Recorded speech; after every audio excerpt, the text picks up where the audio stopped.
ഇപ്പൊ എന്തിനാണാവോ വിളിച്ചത്? അല്ല, ഞങ്ങളുടെ സീറ്റിന്റെ കാര്യത്തില് അനന്തപിള്ള എന്തു പറയുന്നു? ഞങ്ങൾക്ക് ഒരു സീറ്റെങ്കിലും കിട്ടിയേ പറ്റൂ. പഴയ ഒരു കാറിന്റെ സീറ്റ് ഷെഡിൽ ഇരിപ്പുണ്ട്. അത് മതിയോ?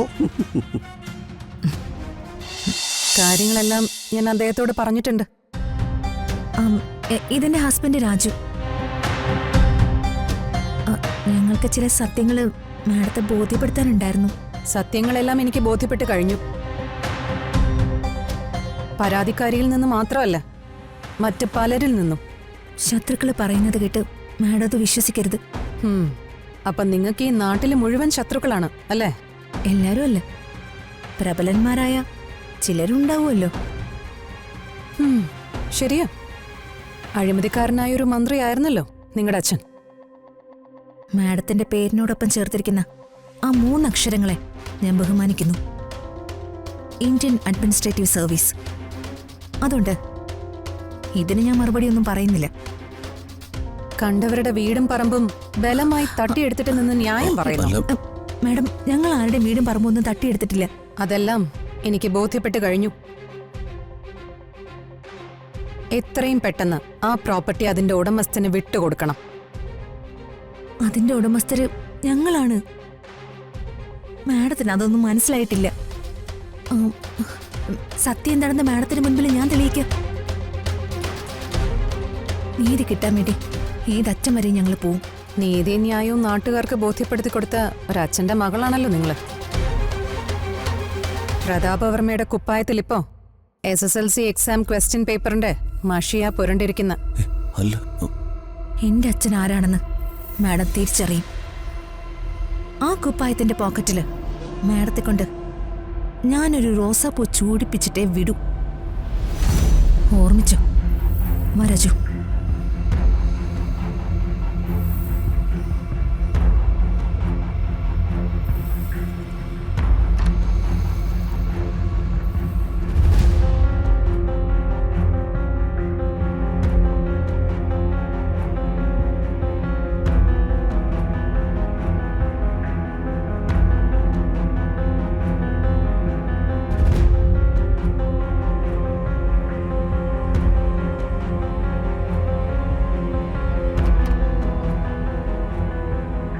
ആ കസേരയിൽ ഇരുന്നത് കൊണ്ടാവാം അത് വിട്ടുകളയാനേ ഒരു മനസ്സ് വരുന്നില്ല.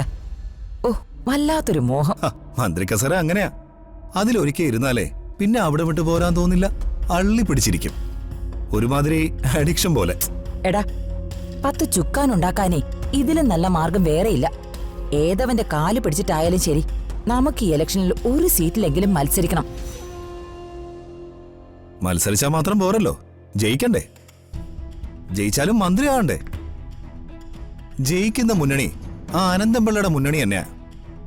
അയാളുടെ കൂടെ നിന്നാലേ രക്ഷയുള്ളൂ. അയാൾ അതിന് നമ്മളെ നിർത്തണ്ടേ? ഇപ്പൊ ശത്രുവായിട്ട് മാറിക്കഴിഞ്ഞില്ലേ?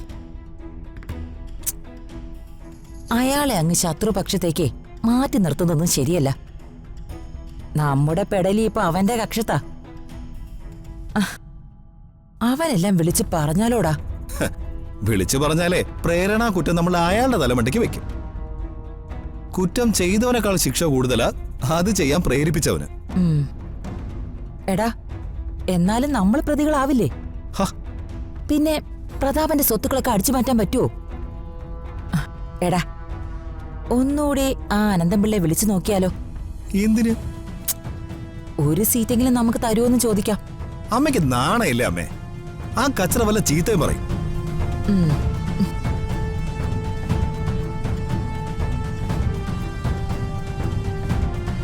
എടാ ജയ, നമ്മുടെ ഇലക്ഷൻ പ്രചാരണത്തിന് നിന്റെ കയ്യില് പുതിയ ഐഡിയ വല്ലതും ഉണ്ടോ? അത് ഞാൻ സാറിനോട് പറയാതിരിക്കായിരുന്നു.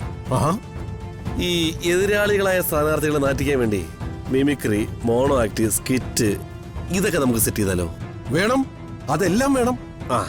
അപ്പൊ എന്റെ കുറെ പഴയ ഫ്രണ്ട്സ് ഉണ്ട്. കീരി രതീഷ്, മർക്കടം വിജേഷ്, മരപ്പട്ടി സുധീഷ്, ഇവന്മാരൊക്കെ നാർന്ന നുണക്കഥകളെ മെനയാൻ മിടുക്കന്മാരാ. ഈ മറ്റേ മുന്നണിയിലെ എല്ലാ സ്ഥാനാർത്ഥികളുടെ അവിഹിത കഥകള് നമുക്ക് സോഷ്യൽ മീഡിയയിലൂടെ പടച്ചിറക്കാം. വേണം, അതെല്ലാം വേണം. കിട്ടിയാലൊരു ഊട്ടി പോയാലൊരു ചട്ടി. എന്തായാലും ഞാൻ അയാളെ വിളിക്കാൻ പോവാ.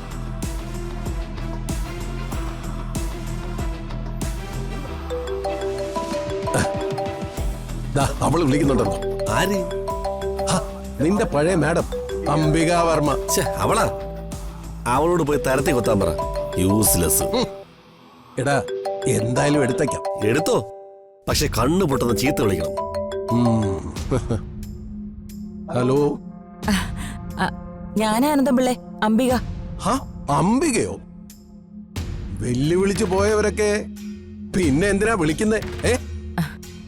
അതൊക്കെ അപ്പോഴത്തെ ഒരു വികാരത്തിൽ പറഞ്ഞതല്ലേ, അത് ക്ഷമിച്ചേക്ക്. ഹ, ക്ഷമിച്ചിരിക്കുന്നു. പക്ഷേ ഇപ്പൊ എന്തിനാണ് അവോ വിളിച്ചത്? അല്ല, ഞങ്ങളുടെ സീറ്റിന്റെ കാര്യത്തില് അനന്തപിള്ള എന്തു പറയുന്നു? ഞങ്ങൾക്ക് ഒരു സീറ്റെങ്കിലും കിട്ടിയേ പറ്റൂ. പഴയ ഒരു കാറിന്റെ സീറ്റ് ഷെഡിൽ ഇരിപ്പുണ്ട്, അത് മതിയോ? കളിയാക്കല്ലേ അനന്തപിള്ളേ. ജനസേവന മുന്നണിയില് നിങ്ങൾക്ക് സീറ്റൊന്നും ഇല്ല, അക്കാര്യം ഞാൻ നേരത്തെ പറഞ്ഞു കഴിഞ്ഞല്ലോ. അല്ല, എതിർ പാർട്ടിക്കാര് സീറ്റ് തരാന്ന് പറഞ്ഞു വിളിക്കുന്നുണ്ട്. ഞാൻ അവിടെ പോയി ചേരണോ? ആ, നിങ്ങൾ എവിടെ പോയി ചേർന്ന എനിക്കെന്താ? നാശം. വയറ് നിറച്ച് കിട്ടിയല്ലേ, സന്തോഷായല്ലോ.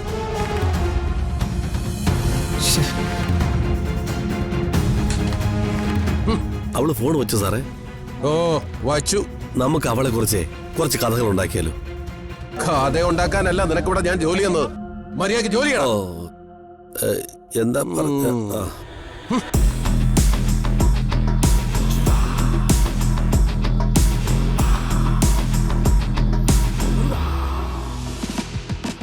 എന്തോ ഗൂഢാലോചന ആണല്ലോടാ മോനെ. നമുക്കെതിരെയുള്ള എന്തെങ്കിലും നീക്കായിരിക്കും അമ്മേ. നീ ആ കരുന്നൊക്കെ വായ്ക്കുള്ളിൽ അടച്ചു വെച്ചിട്ട് ഒന്ന് വന്നേ, നമുക്ക് നോക്കാം. എന്നാ അത് പറഞ്ഞാ പിന്നെ ശരിയാ. ചെയ്യാലേ രാജു? നമുക്ക് നോക്കാം. പ്രതാപ, ആ, എന്തു പറ്റി മോനെ? എന്തെങ്കിലും പ്രശ്നമുണ്ടോ? ആ, ഋതുമോള് ദേഷ്യത്തിലാണെന്ന് തോന്നുന്നു. എനിക്ക് ആരോടും ദേഷ്യമൊന്നുമില്ല. ആ, കണ്ടോ കണ്ടോ, ആ പറഞ്ഞ പറച്ചിലിൽ തന്നെ ദേഷ്യത്തിന്റെ ഭാവമുണ്ട്. ചേച്ചി, ഇപ്പൊ ചാർജ് എടുത്തിരിക്കുന്ന കളക്ടർ ശാലിനി, അവര് നമ്മുടെ രാജുവിന്റെ ഓ, വീട്. ആ പ്രശ്നം. ആ, എന്റെ ബുദ്ധിമോശം കാരണം സംഭവിച്ചതിനേക്കാൾ വലിയ പ്രശ്നമാവുമെന്ന് തോന്നുന്നുണ്ടല്ലോ പ്രതാപ ഈ പ്രശ്നം.